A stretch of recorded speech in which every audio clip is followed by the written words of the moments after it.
राहिले. मी म्हणलं का सत्य येऊ द्या, मग काय निर्णय घ्यायचा ते घ्या, पण ऐकायलाच तयार नाही. तिने भेट म्हणली का सत्य गेला उडत, त्याला माझी कदर नाही तर मी कशाला कदर करू. अयो, हे ऐकलं तर मी चाटच पडली की सत्या ती पूर्वीची नेबट होती का नाही तशी राहिली नाही बरं का. आता ती कुणाचं ऐकत नाही, सततच खरं करते ती समज. अरे पण ती कुणाचं ऐकायलाच तयार नाही ना. मी तर समोर गेले, त्यांच्या हात जोडले, तरी पण ऐकायला तयार नाही ती. होय का नाही का सपनी? हा वय वय, मम्मी तर पार दरवाजात जाऊन उभे राहिल्या होत्या, पण तरी बी हट्टालाच पेटल्या होत्या बघा. एक जोबाई ऐकलंच नाही, मम्मींना ढकलून गेल्या. हे बघ सत्या, मी समजा राग बाजूला ठेवून कधी त्यांचं पाय धरायला बी तयार आहे, फक्त त्या तिच्या बहिणीसाठी. पण त्या नेबरच्या हत्तीपणा पायी तिच्या बहिणीच्या जीवाचं किती हाल. अरे 2 जीवाची आहे ना ती. मम्मी, तुला कोणाच्या पाया वगैरे पडायची काही गरज नाही. आणि वाघमारे कशा बी वागू देत, मी त्यांना असं वाऱ्यावर नाही सोडू शकत. हालूच मी. सत्या, तू कशाला चाललास? वाघमाऱ्यांना शोधायला. अरे पण म्हणजे त्या नेबरला तिच्या बहिणीची काळजी नाही तर तुला कशी जुमानणार ती? ते काय बी असू दे मम्मी, पण वाघमाऱ्यांना मी या घरात आणणारच. बलमा चल. पण सत्या, त्यासनी शोधायचं कुठं? अख्खा सातारा पालता घालूया, पण त्यांना लवकरात लवकर शोधलं पाहिजे. चल. अरे सत्या, सत्या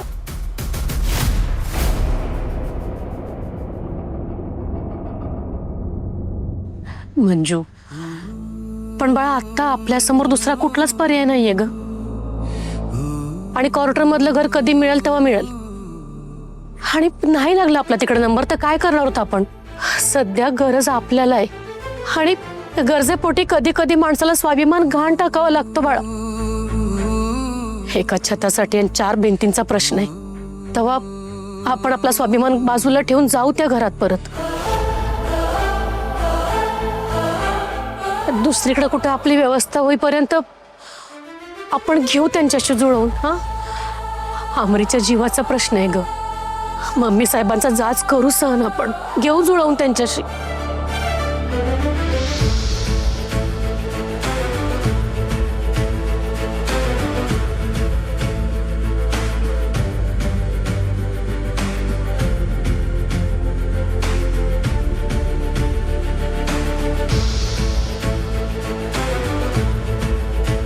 मंजू बाळा, हे असं वणवण फिरून आमरीला आणि तिच्या बाळाच्या जीवाला काही होणार असेल तर असला स्वाभिमान काय उपयोगाचा आहे. आता आपण फक्त आमरीचा आणि तिच्या होणाऱ्या बाळाचा विचार करू. जाऊ आपण परत माया पॅलेस मध्ये. हे बघ, मला जे योग्य वाटलं ते बोलले मी. आता तू ठरव काय करायचं ते.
सत्या, अरे वाघमारे आमरी आईला सगळीकडे शोधलं, कुठंच नाहीत त्या. त्यांच्या ओळखीतल्या सगळ्यांना विचारलं, पण त्यांच्यावर आलेच नाहीत त्या. अरे मी बी लई लोकांना फोन केला, पण कुठंच नाही आहेत वाघमारे. मला काही कळेनच झालंय काय करू. एक काम करतो, भारती मॅडमने एकदा विचारतो फोनवर.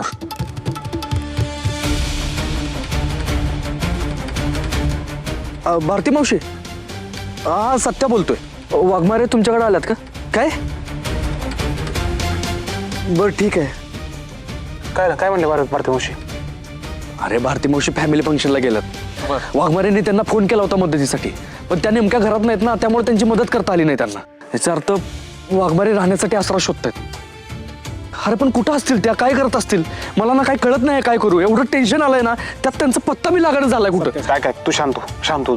वहिनी पण का नाही, आमरीची अवस्था बघून तर घरात थांबायला पाहिजे होतं. सत्या, इतकी वर्ष तुझ्या संग राहून ना त्या पण तापट डोक्याचे झालेत. वाढ नाही तर गुण लागलाच त्यास.